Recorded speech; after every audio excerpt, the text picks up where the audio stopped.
कर्म या कार्य समानार्थक शब्द हैं, दोनों का अर्थ एक ही है। कर्म या कार्य का परिणाम सौभाग्य की तरफ अवश्यमेव ले जा सकता है। यद्यपि यह एक परविज्ञान आकल्ट साइंस है, फिर भी जीवन में इसका अनुभव होता रहता है।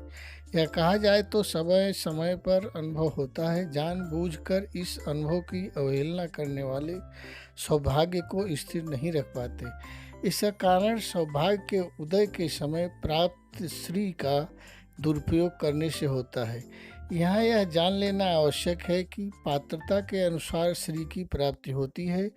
1 लीटर के डिब्बे को एक बाल्टी में डुबाएं या समुद्र में डुबाएं, उसकी धारक क्षमता 1 लीटर ही है।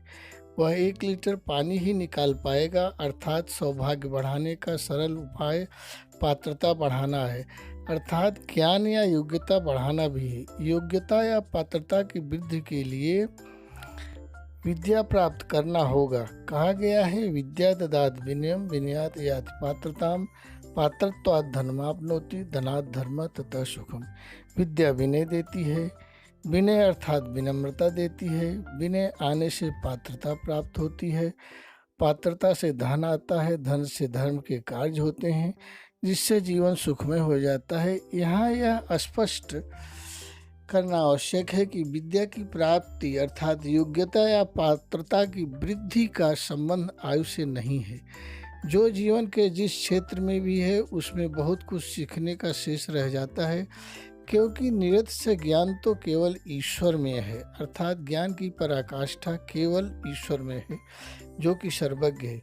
अतः मानव को सदैव ज्ञान के संचय में लगा रहना चाहिए, जिससे भाग्य में वृद्धि होती है।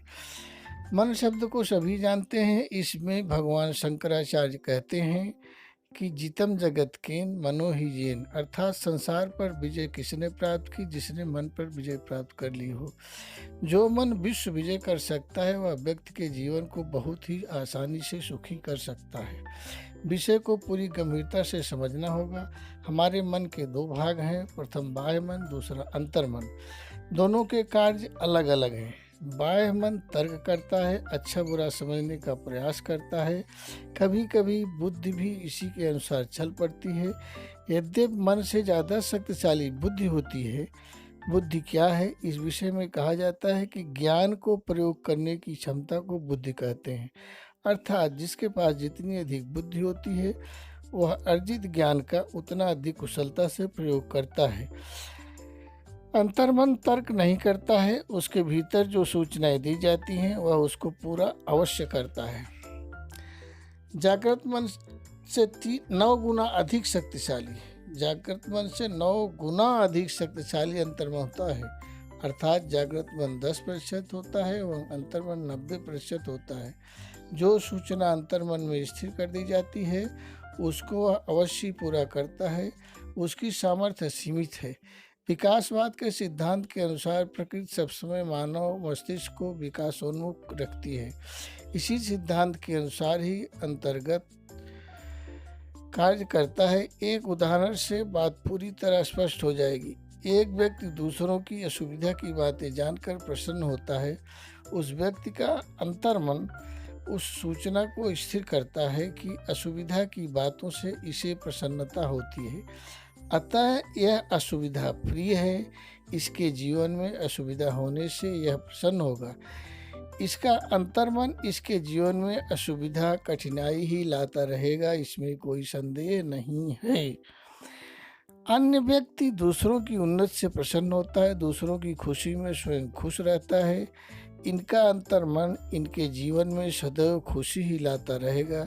वास्तविक रूप में यही वह सिद्धांत है जिसमें कहा जाता है कि जैसा दूसरों के लिए करेंगे, वैसा स्वयं को भुगतना पड़ेगा। अंतर्मन की इस शक्ति को जीवन को सुखी बनाने के लिए प्रयोग करने की आवश्यकता होती है। सांसारिक जीवन में व्यवहार चलाने के 4 सूत्र हैं। प्रथम मैत्री, द्वितीय करुणा, तृतीय मुदिता एवं चतुर्थ उपेक्षा। सुखी मनुष्य मित्रता का भाव रखना चाहिए। अपने किसी सुहृद की उन्नति से हम प्रसन्न होते हैं।